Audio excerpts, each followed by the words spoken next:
What's up, everyone? Today I want to share some things about Florida. So my father-in-law sent me this article the other day.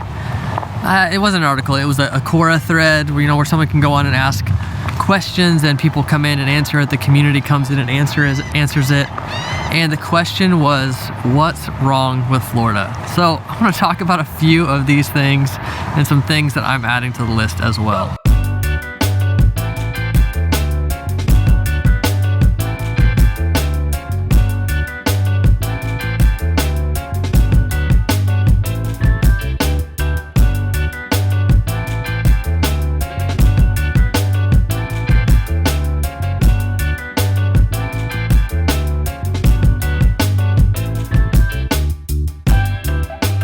I'm Sam, thanks for coming by the channel where we make videos about what it's like to live and move to the Tampa area. Today we're talking about Florida a little more in general. And I want to start with something that's really interesting to me. And that is the term cracker. Of course, we hear this term, I shouldn't say we. A lot of people hear this term and think of a derogatory term for white people. That's what I think of. That's my exposure to it in Oklahoma. That's what it was. But Florida cracker is something very different. I was trying to research this term. Pretty much what I've heard it as is just a term used for like cowboys. So people that were using cow whips to drive cattle. And the reason that term kind of took hold in this area is because cowboys around here moving herds of cattle, in the old days, they'd use cow whips and dogs instead of lassos. So they're cracking the whip. That's kind of the common way that term is described nowadays. That's how my father-in-law describes it. And it's specifically about northern Florida and Georgia. Cowboys, local settlers, homesteaders, those kind of communities. Another thing that stood out to me about this thread was that people complain about Florida a lot. Maybe people complain about other areas too, but I just didn't know if that was the case.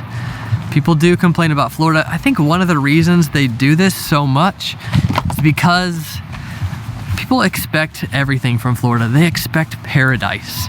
When they don't get it, or they don't get it right away, they are very disappointed. I'm just here collecting some eggs from my chickens. Let's see what we got.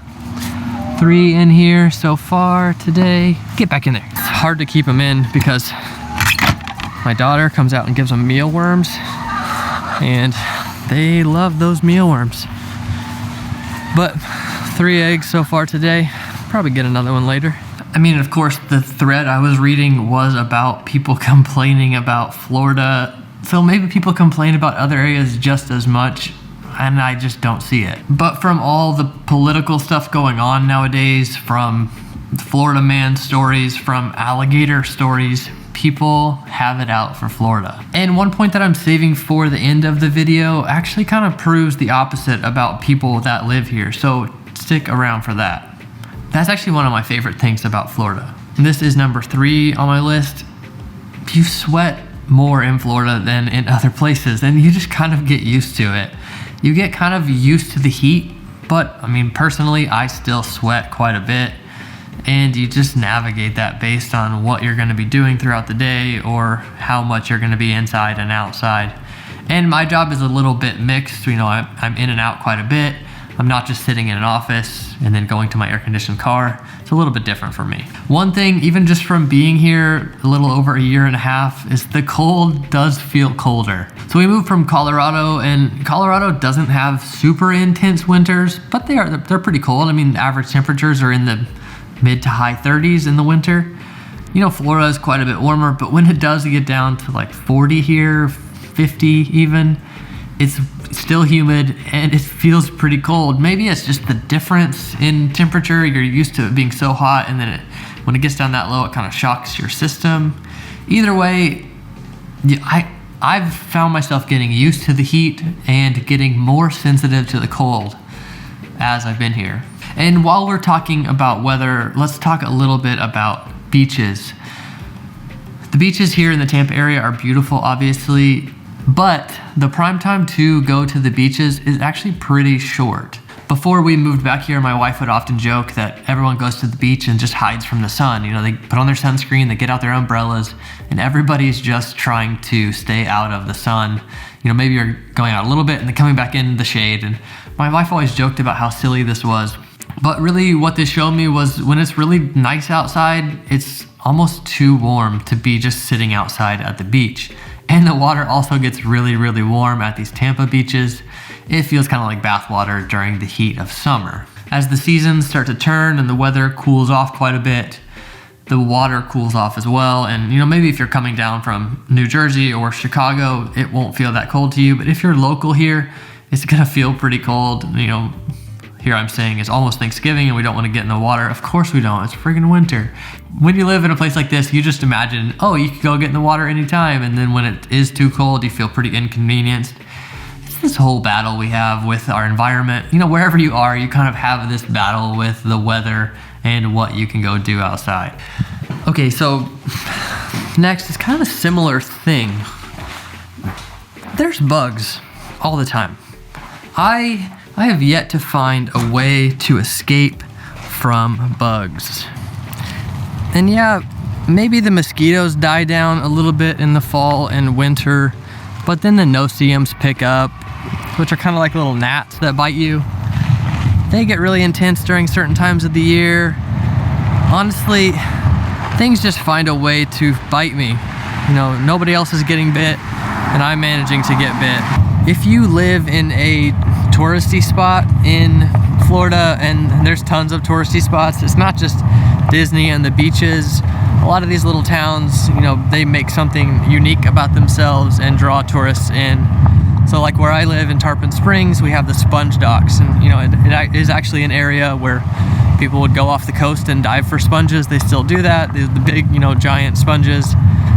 And living around these kind of things, you start to learn that some of these things are only for tourists. The locals don't really care about them. You know, maybe the locals make a little bit of income on them, but they're not really going to visit them very often. So there's a lot of those kind of things where it's mostly for tourists and it's not really for locals. One of my favorite things about Florida at the moment is actually the people that reach out to me. So actually, if you are interested in moving to Florida, I am a real estate professional, so if you have any real estate specific questions, please don't hesitate to call, text, or email the number there. But I enjoy connecting with these people, seeing how diverse this area is. People that reach out to me are, you know, often first and second generation immigrants. They have really unique backgrounds and they're moving to Florida for all kinds of reasons. And I genuinely am surprised at times by how diverse these people are that are reaching out. Okay, another thing that comes up in these Quora threads is alligators and hurricanes and stuff like that. And from being here for as long as I have, you know, almost 2 years, neither of those things are as intense as others want you to believe. There's not alligators all over the place. There are plenty of alligators, but they are not trying to attack you or your dogs. Honestly, it's just as likely that a hawk is going to get a tiny dog than an alligator.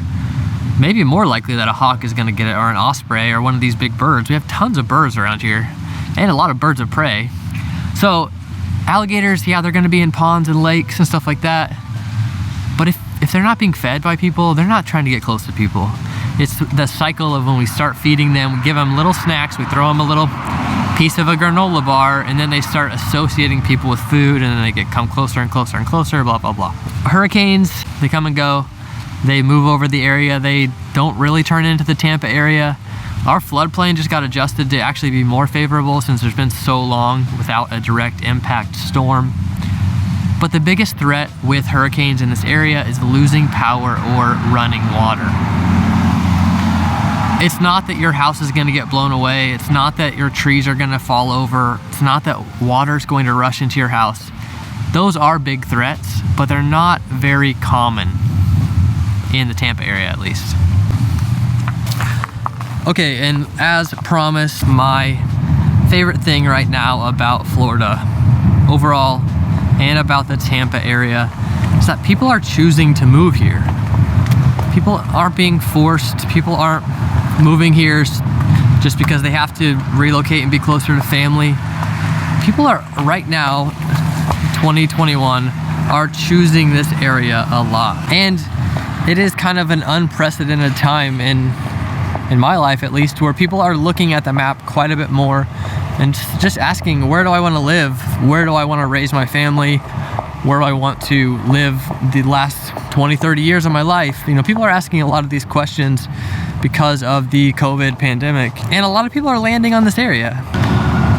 And of course, people are choosing to live a lot of places right now, but a lot of people are choosing this area, especially the people that reach out to me.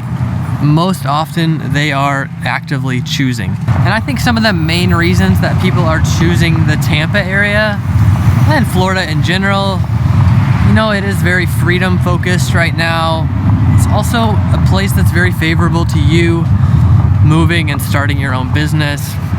Real estate hasn't gotten crazy expensive in all the areas. It's gotten really expensive. I mean, prices have gone up a lot in the past year or two, but it still is somewhat affordable to, you know, a single income family can still find a lot of places to live and have the ability to own a house and build wealth that way. Again, these are just some thoughts I had based on this Quora thread that my father-in-law sent me, and I'll link that down below. I'm curious, why do you think people complain about Florida? Do you want to live here, or do you want to get out of here? Where are you in the middle of all that? If you have any real estate specific questions, I'm always here to help you out. My phone number and email are right there on the screen and in the description down below. Thanks for coming by.